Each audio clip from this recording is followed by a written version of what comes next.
अमीर और गरीब का कन्या पूजन। शुक्र है हो गया। 3 घंटे लग गए इस झोपड़ी को गोबर से लीपने में। अब सुंदर लग रही है ना मेरी झोपड़ी। कुछ ही दिनों में नवरात्रि आने वाली है, मुझे कन्या पूजन भी तो करवाना है। जैसे ही अवनी गोबर का तसला उठाती है तो सामने वाली पड़ोसन घिन करके कहती है, छी छी छी, कैसे बेकार गरीब वाले काम करती हो तुम भी अवनी। गोबर से घर को कौन सड़ाता है। ये देखो, नवरात्रि के लिए हम कितना सुंदर पेंट करवा रहे हैं घर के बाहर। वो नाम तो सुना ही होगा, प्लास्टिक पेंट, एशियन वाला। बहुत महंगी बाल्टी आई है, तुम तो अफोर्ड भी नहीं कर सकती। उप्स, तुम्हारी झोपड़ी वाले घर में तो इस पेंट का कोई काम ही नहीं। लगी रहो इस गोबर के साथ। बस करो दी, मैं चुप हूँ इसका मतलब ये नहीं कि आप फिर से मेरी गरीबी का मजाक उड़ाएंगी। जब देखो आए दिन यही कहती रहती हो, तो फिर क्यों तू मेरी पड़ोसन बनकर यहाँ रहने आई है। मुझे क्या पता था कि जिस जगह आप शादी करके गई हैं उसी जगह मेरी भी शादी हो जाएगी। बस फर्क इतना सा है, आप हमेशा अपनी अमीरी का घमंड दिखाती हैं। हाँ तो तू अपनी गरीबी का घमंड दिखा लेना, किसने मना किया है। माँ जी, मैं आपका लिहाज करती हूँ, आप मेरे और दीदी के बीच में मत आइए। सच बता रही हूँ बहू, अगर ये तेरी दूर की चचेरी बहन न होती तो मैं इसको खूब सबक सिखा देती।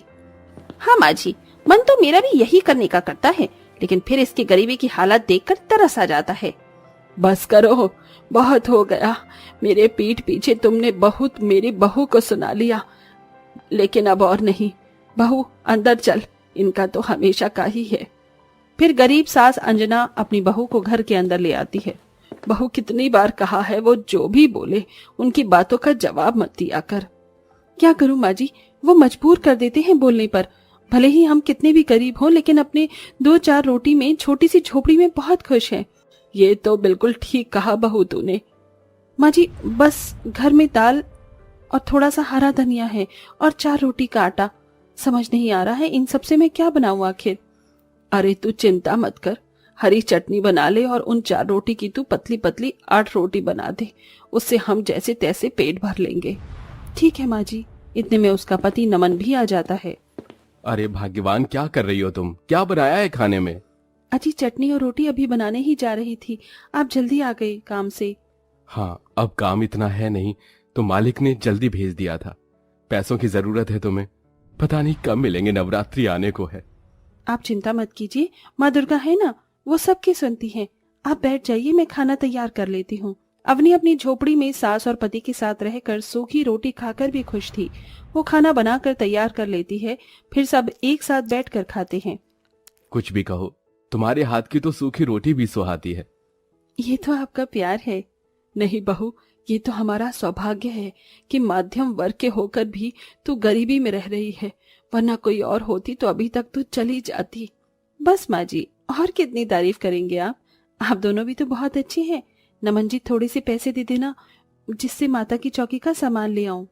हाँ ठीक है।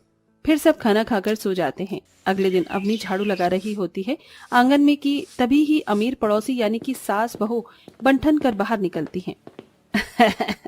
बहू, मेरी 10,000 की साड़ी तुझे सुंदर तो लग रही है ना। हाँ माँ जी, और देखिए मैंने भी तो 20,000 वाली साड़ी और सुंदर सी हाई हील्स पहनी है, ये मेरे पति ने जो दिलाई है। अरे अवनी, तुम भी यही हो, तुम्हारा पति तुम्हें क्या दिलाता है? क्या आज तक कुछ इतना महंगा दिलाया है? नहीं दीदी, मेरे पति ने इतना महंगा कुछ नहीं दिलाया, वो फिजूल का खर्च नहीं करते। अगर मेरे पास इतने पैसे होते तब भी नहीं। ये तो अमीरों के चोचले हैं, आप तो हमेशा अपने पति के पैसे पर उछलती रहती हैं।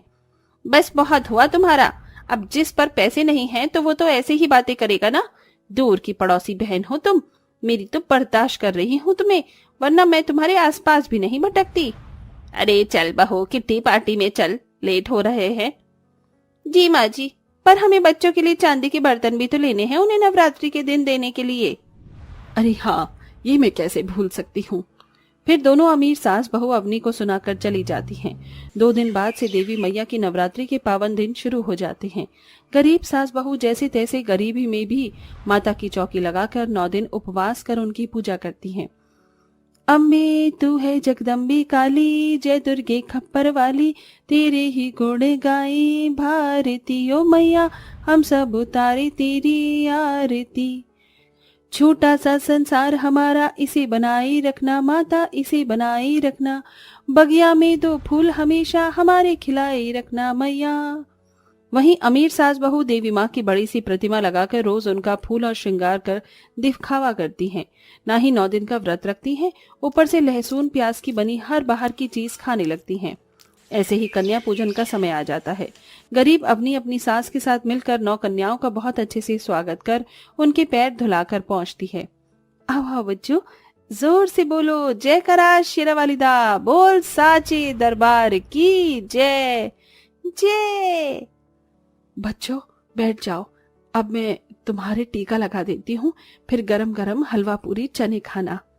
फिर सास बच्चों की टीका लगा देती है और बहू अपने हाथ से उन्हें खाना परोसती है और सारी कन्याओं को अपने हाथ से खाना खिलाती है।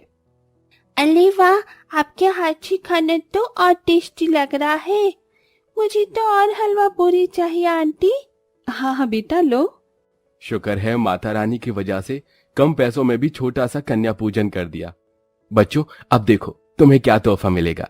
ये सुंदर सा फूल वाला हेयर बैंड और सुंदर वाली पेंसिल।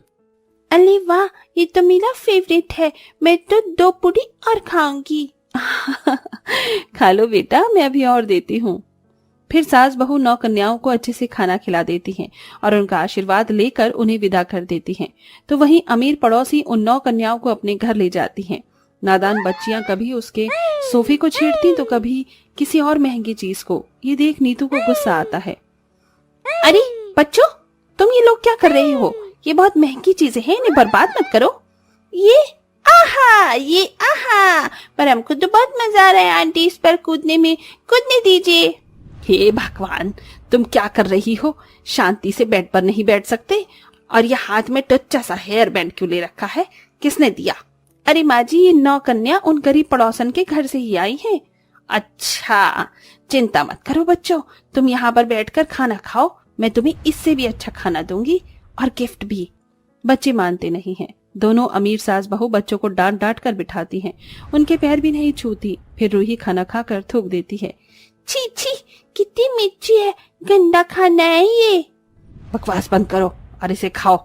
ये लो, ये चांदी का कटोरा है, किसी की औकात नहीं है इतना अच्छा तोहफा देने की।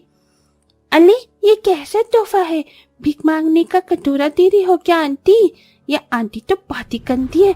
इनका तो खाना भी अच्छा नहीं है, हमें डांट भी रही है। चलो यहाँ से हम चलते हैं पहले वाली आंटी के घर। हाँ हाँ सब चलो। फिर 9 कन्याएं वहां से जाकर गरीब पड़ोसन के घर जाती हैं तो अवनी कहती है, अरे बच्चों, तुम तो सामने वाले घर में गई थी ना, तुम्हें तो वहां से अच्छे अच्छे गिफ्ट और टेस्टी सा खाना मिलता, फिर वापस क्यों आ गए? वो गंदी आंटी है, हमें डांट रही है, इसलिए हम आज ही वापस आ गए। नहीं बच्चों, ऐसे नहीं कहते। आपके बिना उनकी कन्या पूजन अधूरी रह जाएगी। आप तो गुड गर्ल हो ना, आप ऐसे यहाँ वापस आ गए, ऐसे तो भगवान जी को बुरा लगेगा और उन्हें भी अच्छा नहीं लगेगा। चलो वहां पर से अच्छे से खाना खा कर आओ। ठीक है, आप कहते हो तो अब मैं चली जाती हूँ, मैं बैठ कर नहीं हूँ। अवनी के कहने पर 9 कन्याएं वापस वहां जाकर शांति से बैठ जाती हैं। अब वो शैतानी नहीं करेंगे दीदी, कन्या पूजन कीजिए।